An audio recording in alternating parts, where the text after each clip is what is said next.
So if you want, we can get started and we'll let people in as they come.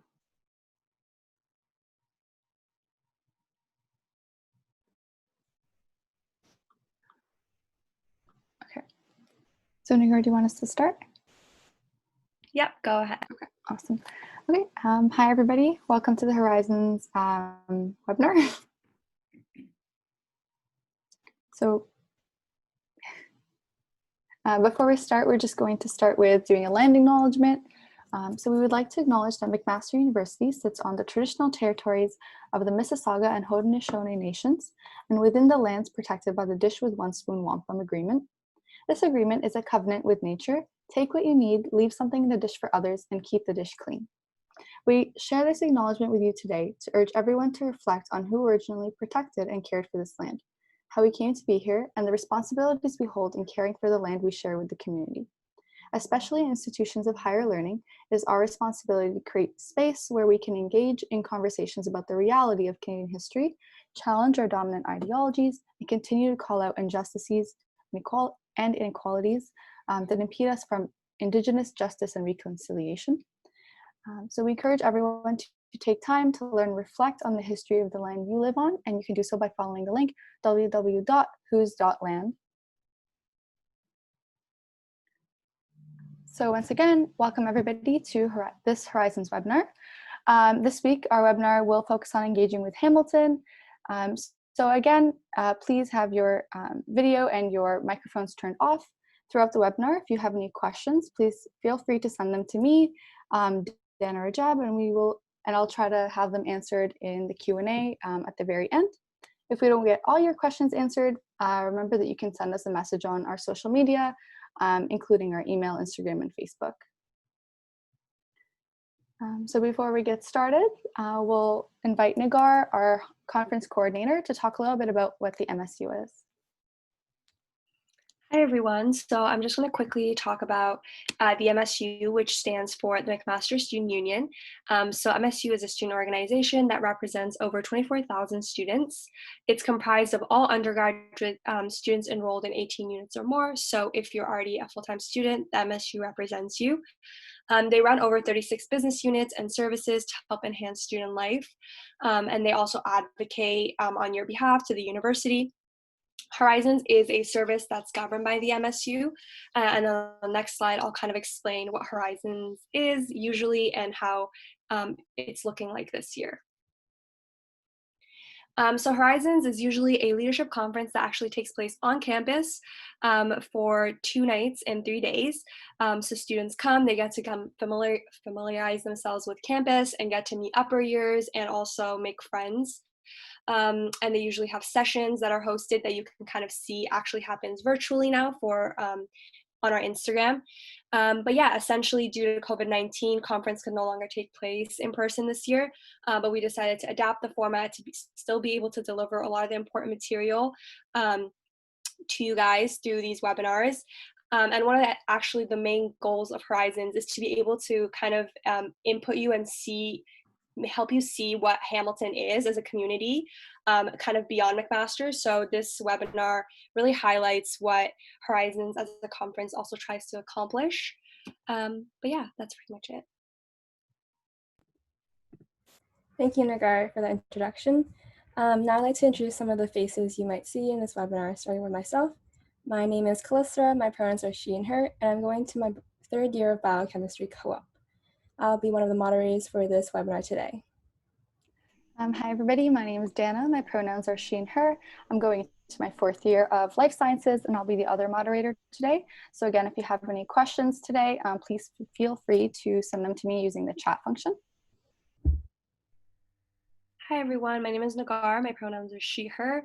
I am going into my 4th year of chemical biology co-op and I will be one of the administrators today. So if you have any technical difficulties, feel free to message me in the chat for any other questions. Hi everyone, my name is Sophia, my pronouns are she, her, and I'm going to my 3rd year of health sciences. I'm the other administrator today, so again, any tech issues, Nagar and I can totally help you out. Just use the chat function to message us. Thank you. Now I'd like to welcome the panelists to introduce themselves as well. Beth Levinson. Pronouns are she, her. I'm an educational developer at the Office of Community Engagement. Thanks, Beth. Hi, everyone. My name is Jay Carter. I'm Program Manager of Community Engaged Education at the Office of Community Engagement and an alumni from Mcmaster, graduated in 2011 in Geography and Environmental Studies. Hi everyone, my name is Kimi and my pronouns are she and her. I'm working with Cbc now and also I'm a Mcmaster alumni.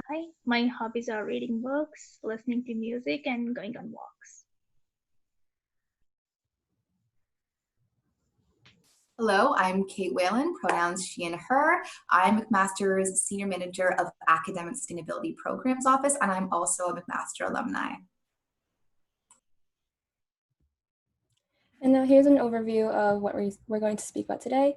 So first we'll start off with Office of Community Engagement, and then following that is Community Volunteer Circles, and then Mcmaster Sustainability. And at the very end, we'll be talking about some of our favorite parts of Hamilton, such as the waterfalls and scenery around Hamilton. So if Community Engagement wants to start with their pathways. Hi, we would love to welcome you. We're so excited for you to be starting here at Mcmaster, and what a legendary first year at post-secondary you'll be having to tell your family and friends. So awesome. We wanted to start out with a poll. So what excites you most about Mcmaster? Meeting new people, volunteering with the Hamilton community, exploring places in Hamilton, or gaining new skills, knowledge, or experiences.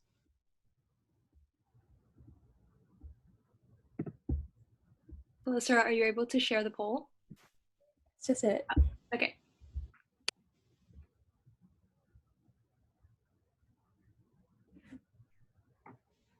So yeah, as a Mcmaster student, I've been able to do all these on in person, and I believe that even online you'll be able to engage with Hamilton through some of the things we're going to be talking about today. So I think that's really amazing that we're able to do it online.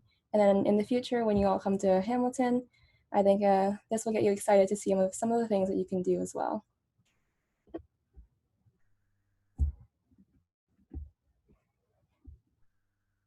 You may just give it a few more seconds.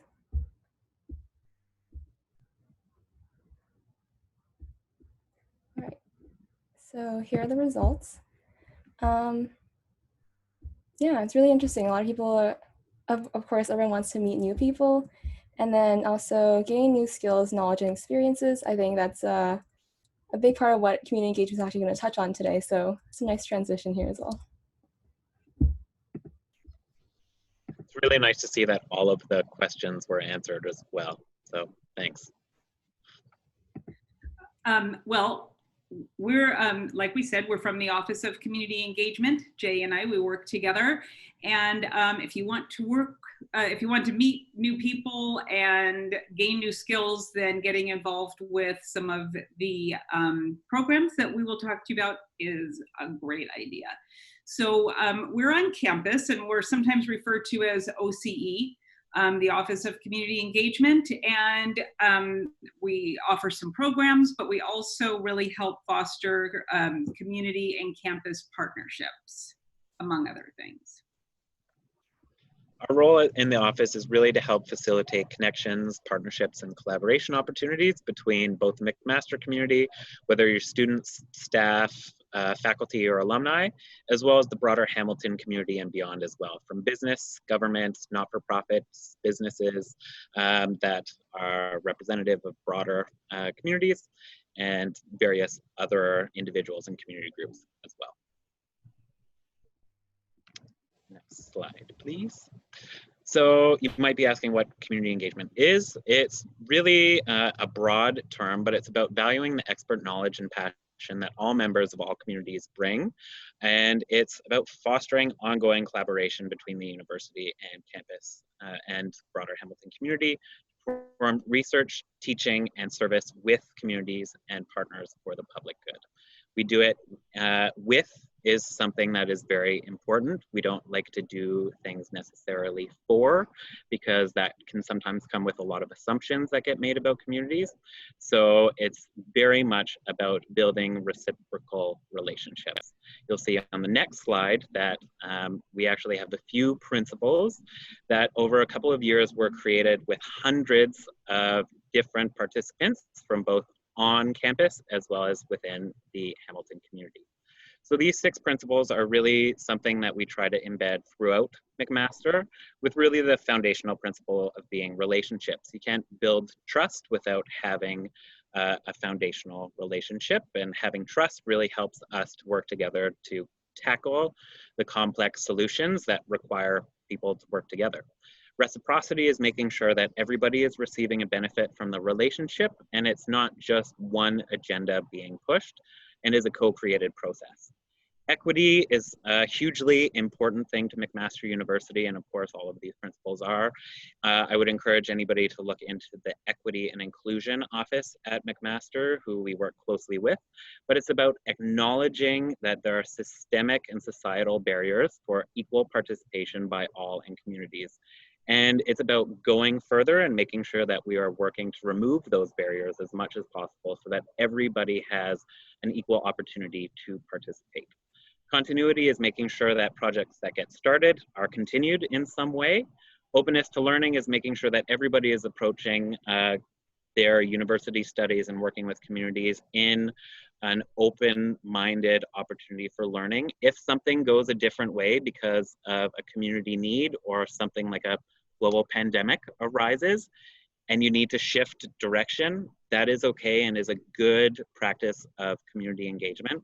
And lastly, a commitment to act. Both in my academic career, my role at McMaster, and in previous roles, something that I hate to see is collaborative, brilliant ideas, projects, plans, and proposals get created, and then, you know, a deadline is submitted and that is it.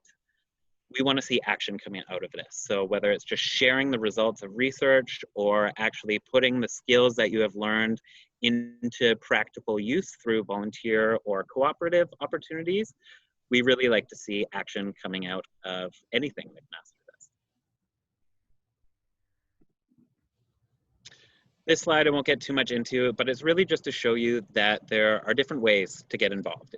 Whether you're interested in volunteering or incorporating community members and partners into your research, whether you might be interested in doing a thesis or courses, as there are many courses which work with community partners and actually respond to real world issues, or you just have an idea for a project that you want to turn into reality, we are here to help make that happen.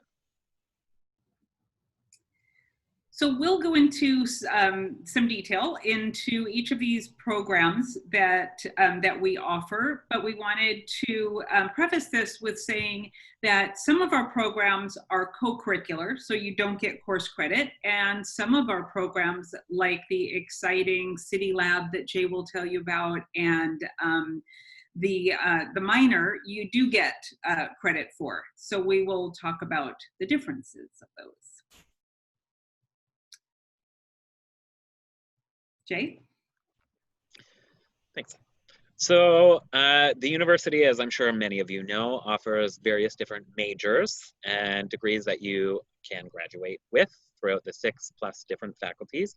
There are also a diversity of different minors that are offered as well. So interdisciplinary minor of community engagement has more than 170 different courses that you can choose from to help you in declaring this minor, which really only has one required course, which is our own community engagement 2A03 foundations course. You may be wondering, why are you being talked to about courses that you may not necessarily be able to register yet, because there's a lot of required courses in first year, but minors are something that are declared upon graduation. So just wanted to let you know that these exist, and community engagement is something that more and more sectors, whether you're interested in government, not-for-profit, teaching, health, anything, requires community engagement. And these are skills that we really want to help build throughout all of our students' careers. The next slide, please. The Foundations course is really the only required course. It's open to any students, level 2 and above, although permissions can always be granted, especially if you have your own community engagement experiences that you can bring, whether it's volunteering or just being an active citizen and writing your counselor members, et cetera, then we're always happy to set up meetings and talk about what could be eligible. But it's interdisciplinary course, so that means it's open to students from all faculties, and you work in different teams and community-informed projects. So you actually learn from community members from across Hamilton and some of the challenges that they're facing, and work on helping to help them figure out their solutions. The McMaster Children and Youth University, which we call MCYU, is new to the to being offered as a course. It was a co-curricular for a bit, and it is a full-year program. The first course is an opportunity for students to learn how to develop a lesson plan, and they create a workshop or an online workshop or a short electronic book chapter for kids ages 7 to 14. Then the second semester, which you would have to enroll in for course credit, you actually go out into the community and teach kids. So it's really fun. You get to meet a lot of people. If you love working with kids and meeting new people, this is a great opportunity. As well, there's the opportunity to go to participate at MCYU as a volunteer. Next slide. Jay? Lastly, I just wanted to very quickly talk about City Lab. It's a unique partnership that the City of Hamilton, McMaster University, Mohawk College, and Redeemer University have established, where different city staff identify their real-world challenges that they are facing. Municipalities are responsible from everything from parks and green space to our local water distribution and public transit, and you get to work with them, with real-world city staff, on their real-world challenges. The semester in residence is a 15-unit full semester dedicated to working in interdisciplinary teams with City of Hamilton staff partners. And it's something I would encourage you to just think about if you're interested in government and experiential community engaged education.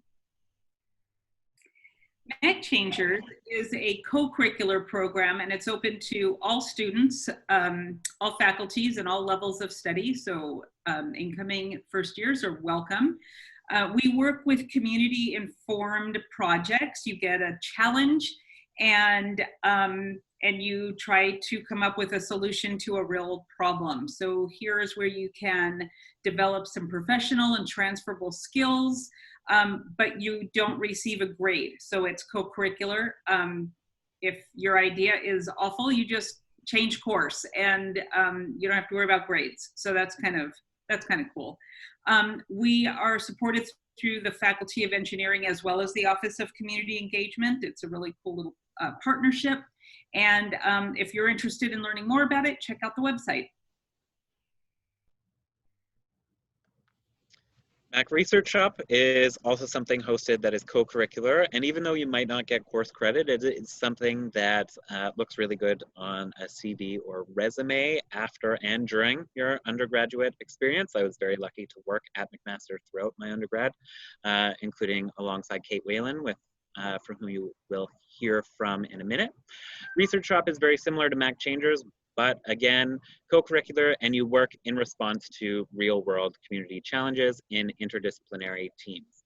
It's something that has been really impactful in our local community, and doing everything from local feasibility studies to help start up new social enterprises or not-for-profits, or some even national research on helping to establish more of a national housing strategy. Next slide. That's pretty much it from us, but we would love to hear from you. It is our job to help you, and it's because we love to do it. And we want to help turn your ideas into reality and make sure that your time at McMaster is everything that you wanted it to be and more. We have various social media. You can follow us along on Facebook and Instagram at McMasterCE, or on Instagram there's actually an O, so it's OCE.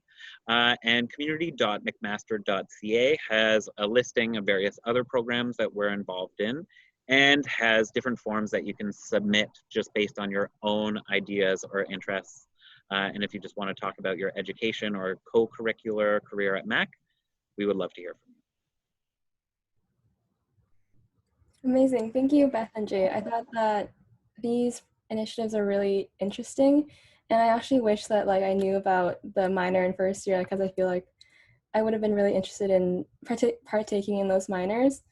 But I'm happy that there's like the McMaster research shop that I can still take part in as a volunteer. Yeah. I was wondering if there's any like projects or examples that stand out to you from like McMaster research shops, or just the courses in general, that students have done over the years. That is a really tough question to answer. There's been so many different things and different ways that McMaster or our office more directly or indirectly has been involved with various responses. So I think about things like Mac Changers. So that has previously been obviously an in-person delivered co-curricular program.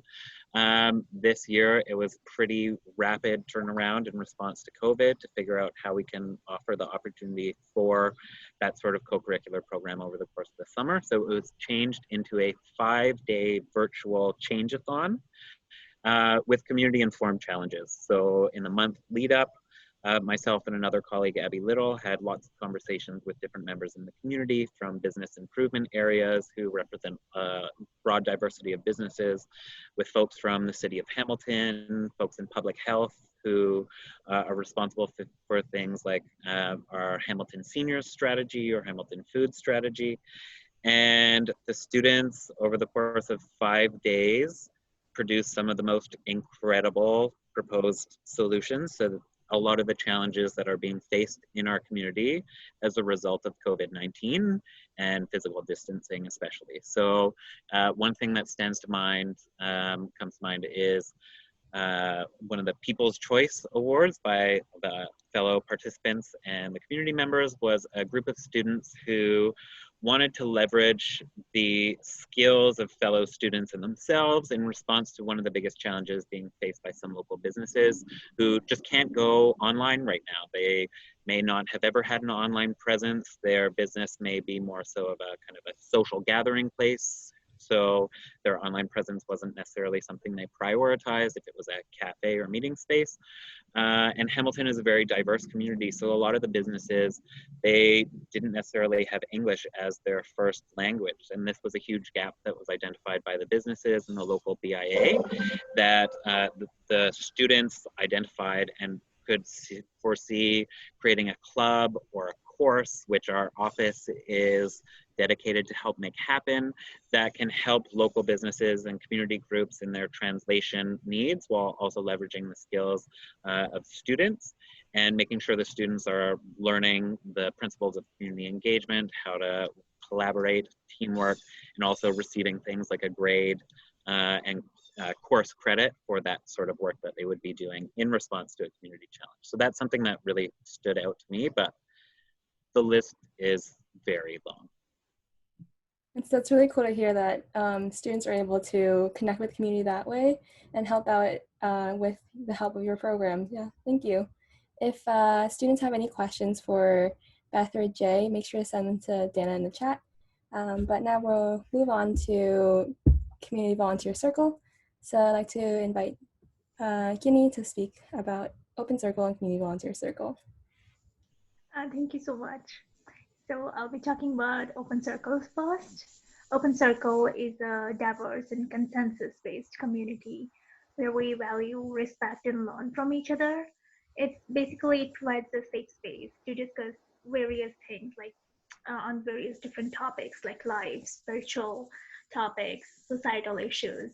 It also links Mcmaster students with volunteer opportunities through community volunteer circles. And it also offers a lot of reflection circles. Reflection circles are a safe space for connecting with oneself and others. in an atmosphere of respect, and also for awakening to your authentic life through mindfulness practice, creative expression, and discussions. All McMaster students are welcome to attend any session, any week, and there is like no need for sign up. Creativity circle, body, mind, spirit circle, and meditation circle. You don't need any registration or sign up, but Becoming Yourself series and personal discovery courses, they require sign up. They require registration and commitment that the participants will be attending all the 5 sessions. There are also many events and retreats organized by Open Circles throughout the year, and spiritual companioning program is offered by Jeff and Mary Beth, in which they sort of offer advice one-on-one to students. In next slide, yeah. So community volunteer circles it provides a unique opportunity to volunteer with a group of McMaster students, and it's also a really good way to make friends when you're new. And that's how I think that's how I sort of started expanding my social circle through volunteering. Each week, the facilitator of the group sort of helps you to go to the placement and then also facilitate discussions about the volunteer experiences for 15 to 20 minutes at the end of the service experience. Cvc coordinates for over 300 students in 20 to 25 weekly groups, which basically translates to 10,000 community service hours, which makes a great impact on Hamilton community. So CVC mission statement, CVC focuses on service learning, and they really put a lot of emphasis on discovering the larger Hamilton community, learning about and helping in addressing the intercity issues, making a significant difference where it is needed, sharing and reflecting on volunteer experiences with other students, gaining valuable insights and skills. So Paul, what type of volunteer opportunity most interests you? Is it social service agencies like soup kitchens, children's tutoring programs, working with adults living with disabilities, homeless shelters, environmental projects like codes cleanup?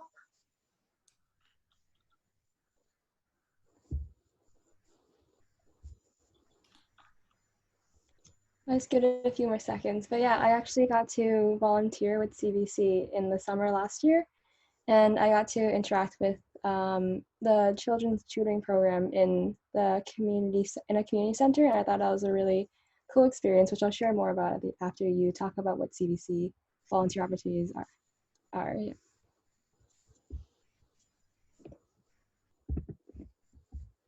So here are the results.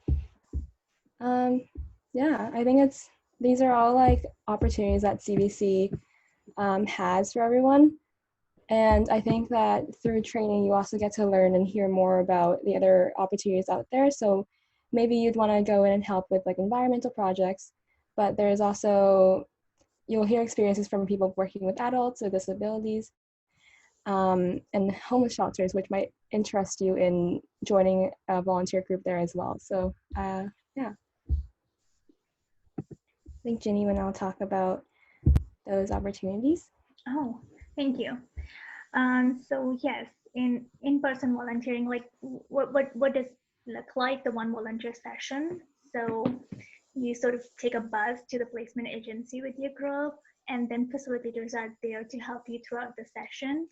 And then there is actual very well structured volunteer session, after which you do the reflection activity with your group, and it sort of really helps people because as they get to know more about their teammates and get more comfortable with them, they start sharing more about their daily life, and it actually helps as a stress buster. And then you bus back to Mcmaster. But now we are offering virtual volunteering opportunities, which are a little different for obvious reasons. So volunteers work remotely through virtual platforms like phone, laptop, and so on. And I feel like more one-on-one activities are more emerging as a trend. Group members sometimes work on same times, sometimes they work at different times, but they still have reflection activity on weekly basis.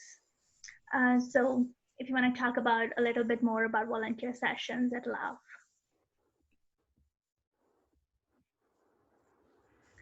Okay, so some virtual volunteer opportunities this fall.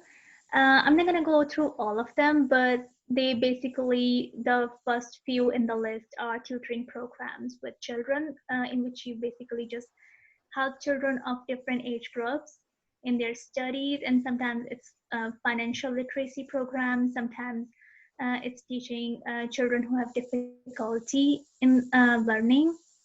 And then some programs are more focused on seniors, like letters to seniors and friendly calling for seniors. And through the Conway program, you can help people who are living with disabilities.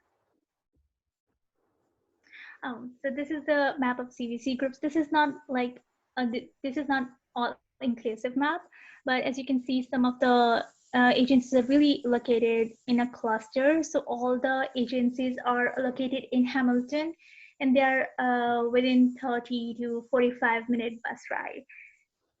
Yeah, so it's not far away. But of course, during fall, there will be no bus rides. Everything is virtual, which has its pros and cons because you're working from the comfort of your house, and you're saving all the travel time, but then you get to spend less time with your teammates.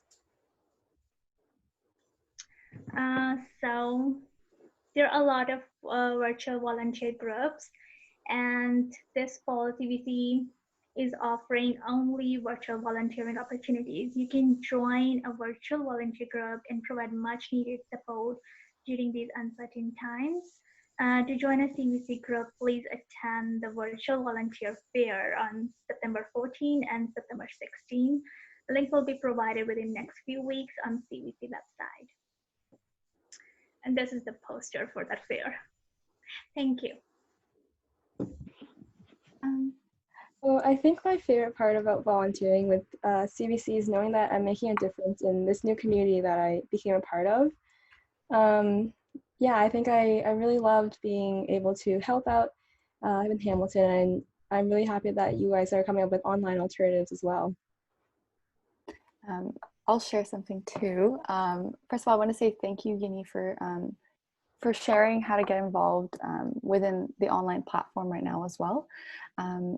This past year, I volunteered at Newcomer Youth Center, and I really, really loved the experience. I found that it was one of the kind of few ways for me to meet people outside of my program. So that was really great. And then you interact really, and again, it's very different on depending what program you go into, but at the Newcomer Youth Center, I was able to interact with kind of students from different ages, and it was really great to see how your experiences are similar and how they're different, but very meaningful, and I hope to continue doing that. I do have a quick question. So our students, what do you think is the best way for students to register for CVC to kind of make sure that they are able to get a spot as a volunteer? Because I know sometimes registration can be a little bit first come, first serve. Thank you, Donna, for the question. I think volunteer fair is the best way to register, but students can also find contract and registration forms on the CVC website and fill them and send them to us. Yeah, I think that's my favorite. I was just going to add on to that. So do you suggest that students should they show up early to the volunteer fair, or is it, yeah, I guess. Yeah, I think like the earlier part, there are more opportunities available because some of the groups get filled really quickly. Also, if they come early, they will have more time to talk to different facilitators. So we are still figuring out the logistics, but facilitators will be present, and then students can sort of get to know them better and ask them more about the program. So definitely, if they want to get into one of the popular programs, coming early is always good. Amazing, thank you. I know there's also a mailing list that you can sign up for updates as well, and I get those emails. So if you like, you can always go on the website and just sign up there as well. Thank you, Ginny. I'd now like to invite Kate to speak about Academic Sustainability Program at Mcmaster. Hello, thank you so much for inviting me to join you tonight. This is my first experience with Horizons, even though I've heard so much about the conference from colleagues when I went to school at Mac, but also from my students who have participated as volunteers, but also as attendees. So it's an absolute privilege to be here and with the other guests. So I'm Kate Whalen. I oversee McMaster's Academic Sustainability Programs Office, and I want to jump to the poll, and I'll tell you a bit more about myself as you're filling out the first poll question, because I don't want to give too much away quite yet. So what sustainability topic interests you most? The social, environmental, economic, or the intersect of all of them? And so I remember when I was coming into my first year, and probably throughout my entire education and even now, I've always been so curious about other people's educational and career pathways. And so I thought I would weave in some of that in cases of interest. But so I developed the Academic Sustainability Programs Office over the past few years, since 2013, after I developed Mcmaster's Office of Sustainability. So commonly confused, or I'm commonly confused in the Academic Sustainability Office with the Office of Sustainability, which manages campus operations like energy, waste, and water, and things like that. So that was my first, real job out of university, and then I transitioned to the academic side of things. All right, what, drum roll please, the intersect. Fantastic. Okay. And again, really interesting to see that we have people interested in the various aspects, because we need those too. We need people who want to do the deep dive into the social, the environmental, but also people who are interested in exploring at that intersect. Thank you so much for everybody who participated. And the next question is, who's responsible? So these are based on Mcmaster faculties. Again, so each faculty / department is listed there, or are we all responsible? So my undergrad, so before I worked at Mac formally, I did my undergrad in the School of Geography and Earth Sciences, and I was on the social science side of things. I'm a very proud social scientist. And then after I graduated my undergrad, began working full-time, and I pursued my master's in PhD part-time, exploring various aspects of science and social science, geography as well.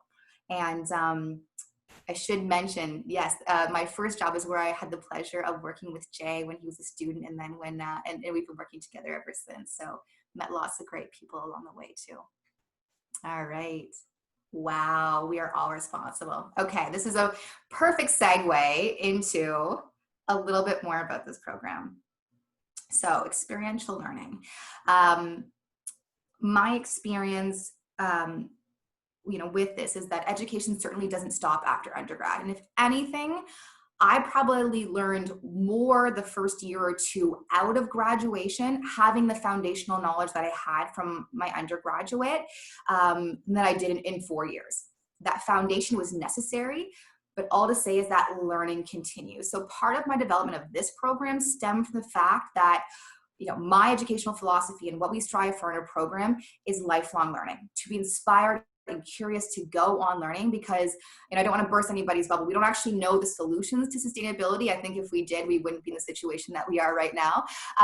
But what we hope to gain and provide to our students through this program is the ability to solve complex problems. So sustainability is a complex problem, and it requires interdisciplinary and different perspectives all working together to tackle those problems. So we need complex thinking, and we also need lifelong learning to continue that process even after our formal education stops. So how do we do this? We provide students with opportunities for student-led, so students get a lot of choice in their projects, in their learning. Community-based, we have real-world projects, real-world learning that's always connected to the community, at least in some level. and it's experiential based. So most of our courses are actually doing projects, student-led projects with the community. But as I alluded to, experience is a very powerful teacher. So we want to give you those experiences while you're in undergrad so that you're off and running and you have a ton of experience under your belt. So when you graduate, you're ahead of the game.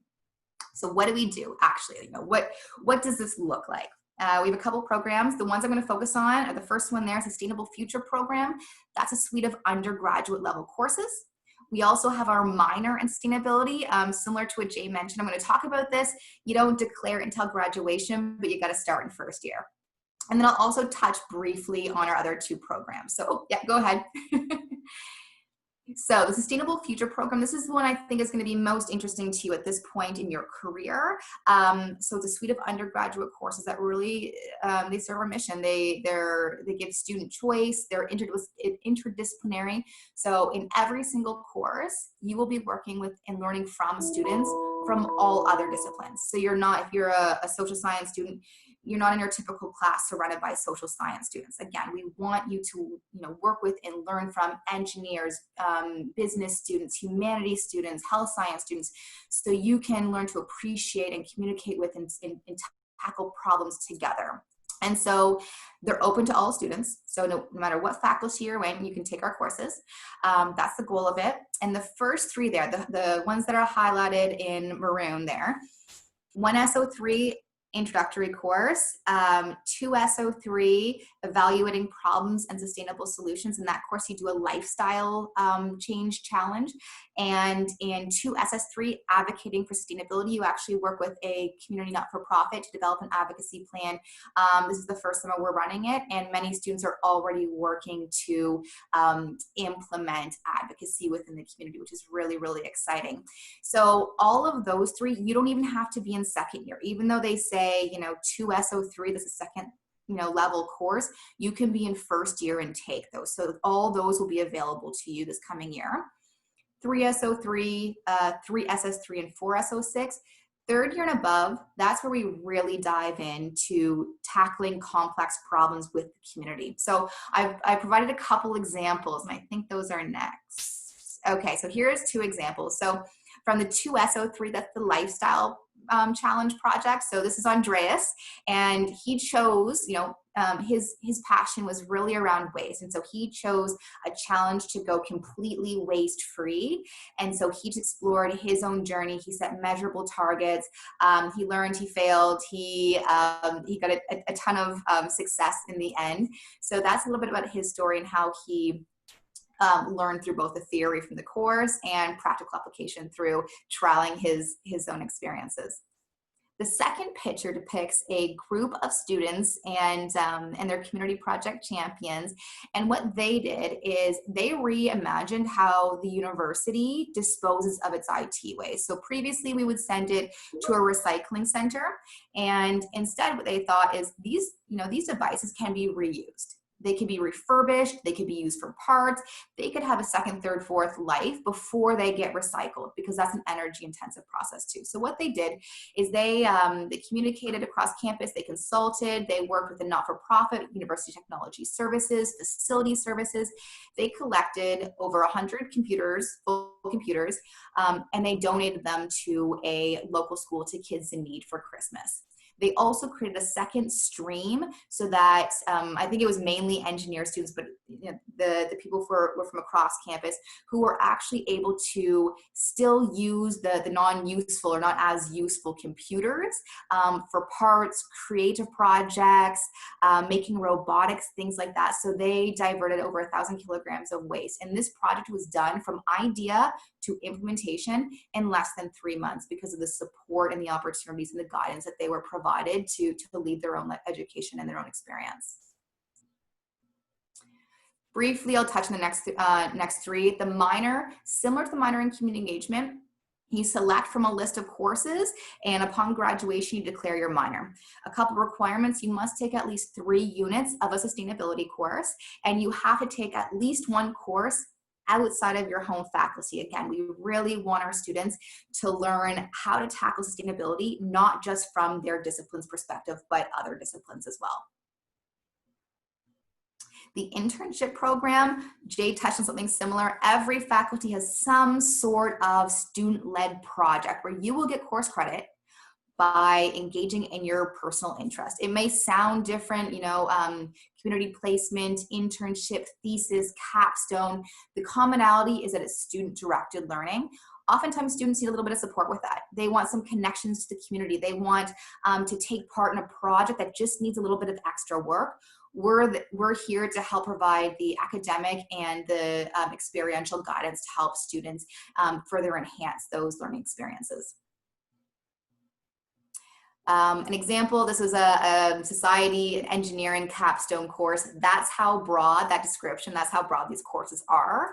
And the next one, a brief example, is that one student, I think she was a geography on the science side, but she actually wanted to get into architecture. And so she engaged in a project that applied her geography education, and she developed an outdoor learning space. She wrote a grant for $28,000.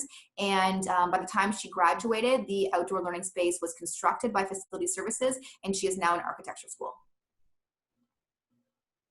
And then I'll briefly say, if and when you get to graduate student and you choose graduate studies and you choose to do it at Mcmaster, we also have a similar program for graduate studies. Amazing, thank you, Kate. I was wondering though, for your SUSTAIN courses, I know they're open to first years. Are there any prerequisites that first years will need to get into these programs, or is it open to everyone? None at all. And these are very accessible courses. You don't even have to have a foundation in sustainability. You will learn something. And I will say the important part is because it's interdisciplinary.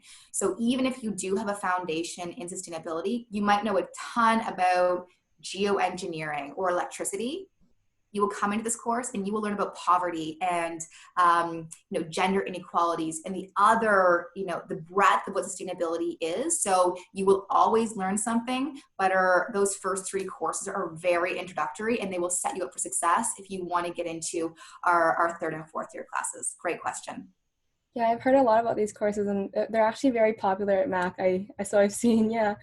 I know you have a committee group as well, and I saw some of the events they host on campus. I was wondering if you could talk about some of those, like the plant upcycle. Yeah. So we actually have a group of students, and they wanted to get engaged. They actually, this is a very flattering thing, but they had so much fun and got so much out of our courses. They wanted to share that with their colleagues. And so they kind of formed a group and said, how can we further promote these courses? Again, it was just started in 2014. Because it's not tied to any one discipline, if you come and it's not a required course, many students don't know about it. So they said, we got to share this information. And so they thought that they wanted to share the courses and share the value of sustainability education by running fun events. So they worked, and this is what they learned in the courses, right? So they wanted to do a plant upcycle event. And because of the skills that these students have gained, they contacted the biology greenhouse to see if they could get plant donations. They secured prizes from local community organizations to offer. They worked with instructors to create educational quizzes to offer out the prizes that were based in theory. And so they really pulled their interdisciplinary skills and their teamwork skills to do something really fun. That, yeah, you're exactly right. They get a lot of attention and promotion. They're really fun. I didn't know it was a student created committee, so it's actually very amazing that they did that on their own. Yeah, thank you, Kate. I think we're gonna move on to exploring Hamilton. So now we're gonna talk about some of our favorite places. So I encourage all the speakers and moderators and administrators in this call to talk as well. Okay, so the first place we're gonna talk about is Main Street in Westdale. So these are very close to campus. They're within walking distance, and a lot of students like to frequent these areas because they're so easily accessible, whether you want to go by bus or just walk up Main Street. Along Main Street, there's places you can go to get food. For example, Starbucks, that's seen there, and the Shoppers right there. They're just right in front of campus. And then there's also like a little plaza where people can get food like Noodles or Williams Cafe for a little study area as well. Up the street or to the west of Mcmaster, there's also a Dough Box, which is a pizza place that just opened this year, and I think a lot of people love it. There's also a pancake house, and then Coco's Bubble Tea, which just opened, and I probably have been there too many times since last year. There's also Westdale, which is to the east of McMaster. I know it sounds weird, but it's called Westdale because it's west in McMaster relative to downtown. There's a Paisley Cafe, which is another place that people like to go for just like some coffee and some like a nice quiet study area. There's also restaurants, and then also some entertainment stuff like the Westdale, which is a movie theater, and a board game cafe, which just opened last term as well. I think the really cool thing about these places around campus is that McMaster works to find discounts for students. So sometimes you'll see those discounts within the agenda, or just with your student ID, you can get these discounts as well. And then to the west of McMaster, there's actually a small town called Dundas. It's actually one of my favorite places just because it's so tiny, but it's so pretty.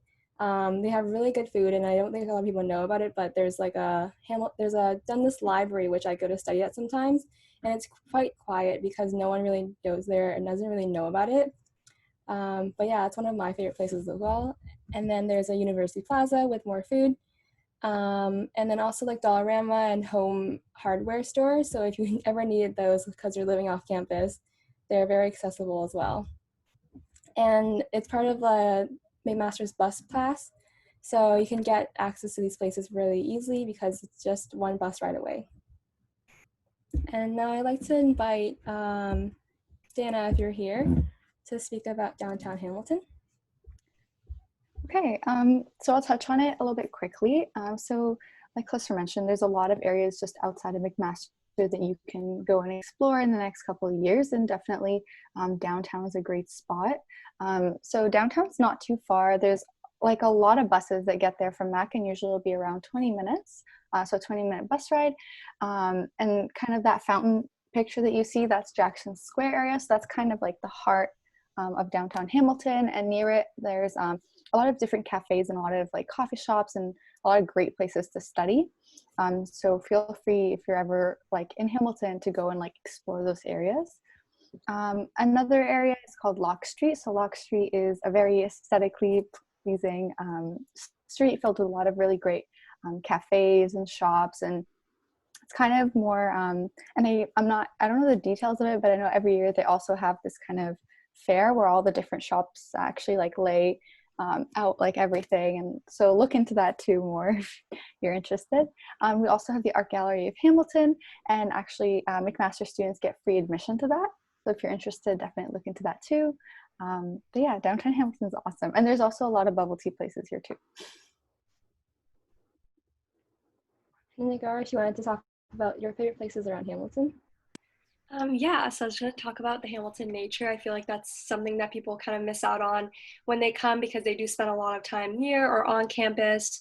But if you're planning to move to Hamilton, regardless of the online semester, I would recommend taking time to definitely go see the nature that Hamilton has to offer. Just even within campus, we have Coots, which is just like a walking area, and then it goes by like Princess Point, which has like a whole lookout, and that's like literally on campus, and I feel like a lot of students don't even go to it until like third and fourth year, and they're like, oh yeah, I completely missed out on that. There's also, Hamilton has a ton of waterfalls, so there is a lot of them are accessible by bus, and then you'd have to like obviously walk to them or hike to them a little bit. I feel like in the fall or later on in the semester, hopefully if second semester is in person, like in April, is probably a really good time to go visit. But I would say like try to make it a goal to, maybe if you are a nature person, to go to like 1 or 2 waterfall. I feel like I put it as a goal and then I never went. I really regret it. So trying to do that in my 4th year. There's also a waterfront, like there's a Bayfront Park in Hamilton, which I would say is a little bit further. And then there's also Pier 8, which is near that area, and there's like ice skating. And if you go as a student, you also get discounts there. And there's also rollerblading, which I forgot about. Might be open now, might not be, but yeah, I feel like hopefully ice skating is open later on in the year. But there's definitely a ton of cool places. One of the most, I would say, visited places in Hamilton is Dundas Peak. It's really, really beautiful during fall when everything is kind of changing color. Everybody kind of has a picture there if you go to Mac, so 10 out of 10 recommend for you to do that before you graduate. But yeah, that's kind of like the places that I've been to and I really like, but if anyone has anything else they want to add about the nature in Hamilton, feel free to do so. I just want to say, like, so Hamilton's kind of separated like a mountain. So like there's a lower part and then there's like a up the mountain part. So don't forget about the up the mountain part either. There's a lot of different nature places up there too. And because it's at the very top, kind of gives you an overlook of the whole city. So feel free to check that out too. And there's a Lime Ridge Mall up there too. Yeah, I think one of my favorite places to go to actually is Bayfront Park, even though it's far, because when the sunset sets in Hamilton, it's actually so pretty. The sky is like purple and blue, and I love it so much. All right, I'm gonna welcome some questions now. If Dana, you wanna lead? Okay, everybody. Thank you for sending in all your questions, and thank you to all the speakers for being super informative. So the first question we have is actually for the Office of Community Engagement. So one of our students was wondering, do you need any prior job experience to kind of get involved with some of the opportunities or jobs available with community engagement? I can take. Really, oh. Go ahead, Dave. I was just going to say that's a really great question, and absolutely not. We are here to help you to develop your skills and explore your interests. So whether you have tons of experience in community engagement, volunteering, or working, or absolutely none whatsoever, but you just think it sounds interesting, you're absolutely more than welcome to enroll in courses or volunteer programs at Mcmaster through our office or elsewhere. Did I miss anything, Beth? Nope, I was going to say that it's through activities like ours, as well as the others that were discussed this evening, will help you to get those jobs that do require experience, because it's through these kinds of programs that you gain a lot of transferable and professional skills and develop ones that you may already have. Amazing, thank you. I can touch, so to expand on that a little bit more too, we have another question. So what are some of the community partners that maybe students have worked with in the past? So I can take half of that, and then Beth, you can take the other half. So super broad list. We work with a broad diversity of not-for-profit institutions, whether it's groups like Environment Hamilton, which is a local environmental not-for-profit, or the Social Planning and Research Council. Business improvement associations are not-for-profits that represent local communities where there are businesses, so we work closely with those individuals as well.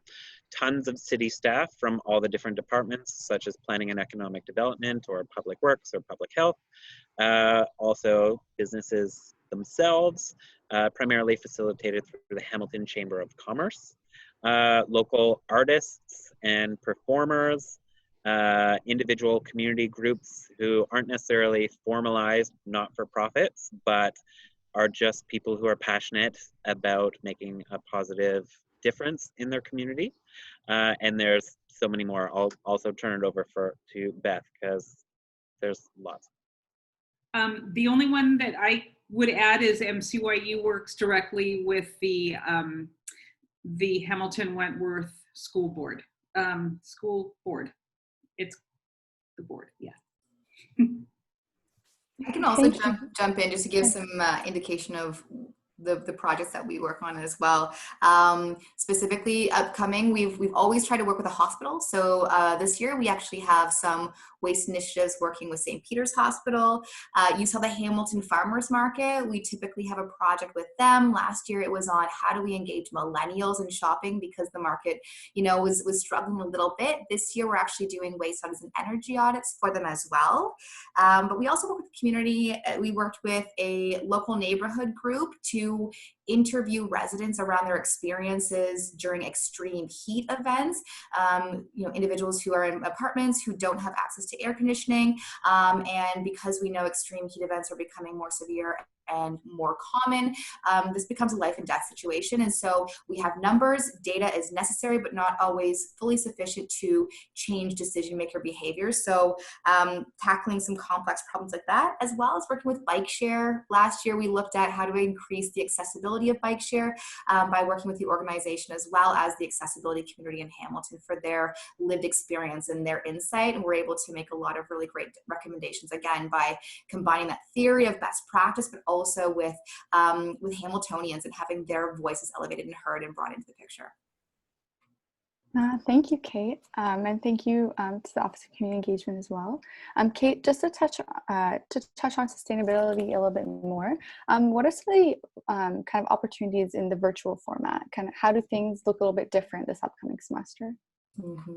Great question. So we're still able, thinking about what's possible from here instead of what we can't do has really been our strategy around this.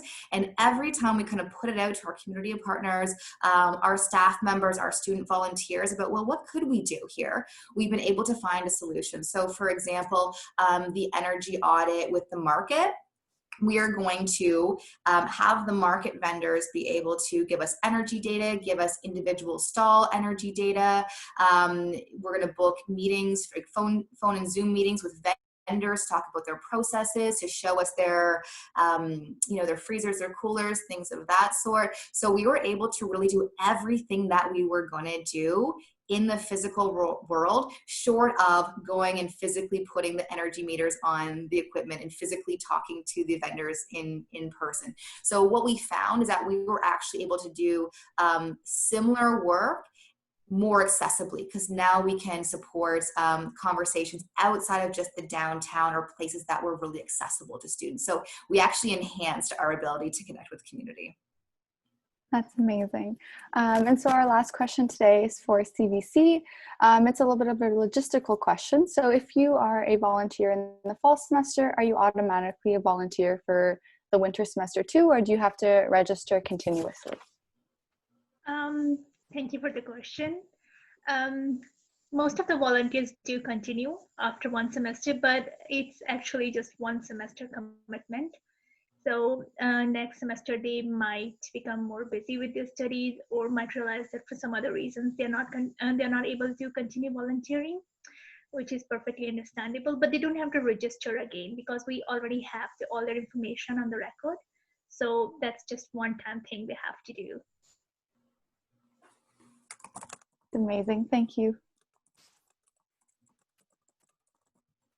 All right, if there's no more questions, we'll move on to this next slide.